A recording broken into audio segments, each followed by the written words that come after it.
नमस्कार मंडळी, चला मस्त अशी चटपटीत मटार कचोरी तयार करूया। सर्वप्रथम मटार शिजवून घेऊया। मटार शिजवताना त्यात थोडे मीठ व साखर घालूया, त्यामुळे मटारमध्ये असलेला कडवटपणा कमी होतो। आता मटार शिजेपर्यंत कचोरीसाठी मसाला तयार करून घेऊया।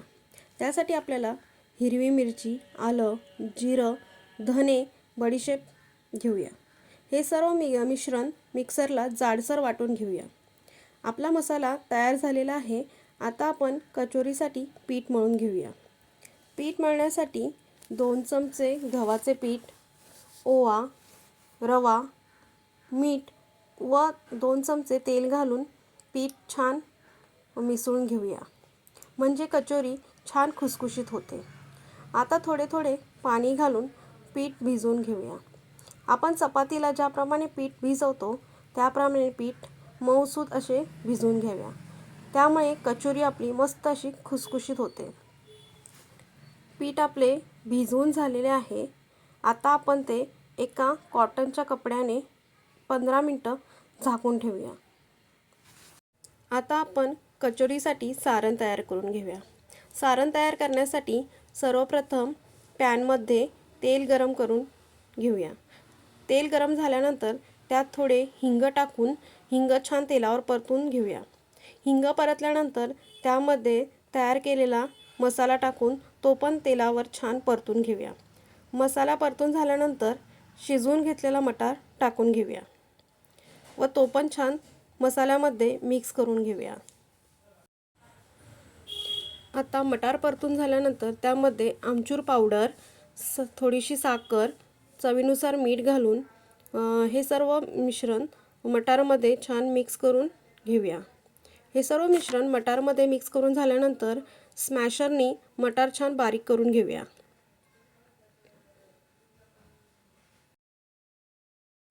मटार आपला छान असा बारीक करून झालेला आहे। आता हे आपले सारण तयार झालेले आहे। आता गॅस बंद करून सारण थंड झाल्यानंतर त्याचे छोटे छोटे गोळे तयार करून घेऊया। गोळे तयार करून घेतल्यामुळे कचोरी आपल्याला पटकन तयार करता येते। तुम्ही बघू शकता गोळे आपले तयार झालेले आहेत। आता आपण कचोरी तयार करायला घेऊया। तुम्ही बघू शकता पीठ आपलं छान असं मुरलेलं आहे। आता पुन्हा एकदा पिठाला छान मळून घेऊया व त्याचे छोटे छोटे गोळे तयार करून घेऊया। गोळे तयार करून घेतल्यामुळे कचोरी करण्यासाठी जास्त टाईम लागत नाही। गोळे तयार करून झाल्यानंतर आपण ज्याप्रमाणे मोदकाला वाट्या तयार करून घेतो त्याप्रमाणे इथे वाट्या तयार करून घेऊया। वाटी तयार झाल्यानंतर त्यामध्ये केलेल्या मटारच्या सारणाचा गोळा टाकून छान असं बंद करून घेऊया व हाताने प्रेस करून घेऊया। हातानेच प्रेस करायचा, लाटण्याने असं त्याला चपातीसारखं गोल गोल करायचं नाही, कारण कचोरी आपली ही जाडसरच असते। तुम्ही बघू शकता कचोरी आपली तयार झालेली आहे। आता आपण या सर्व कचोऱ्या तेलामध्ये छान मंद आचेवर तळून घेऊया।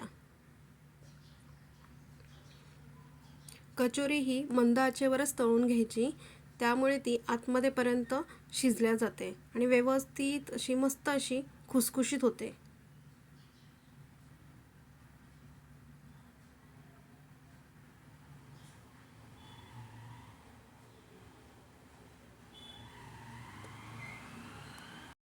तुम्ही बघू शकता मंडळी, कचोरीचा कलर मस्त असा गोल्डन ब्राऊन कलर झालेला आहे, म्हणजे आपली कचोरी खाण्यासाठी तयार झालेली आहे।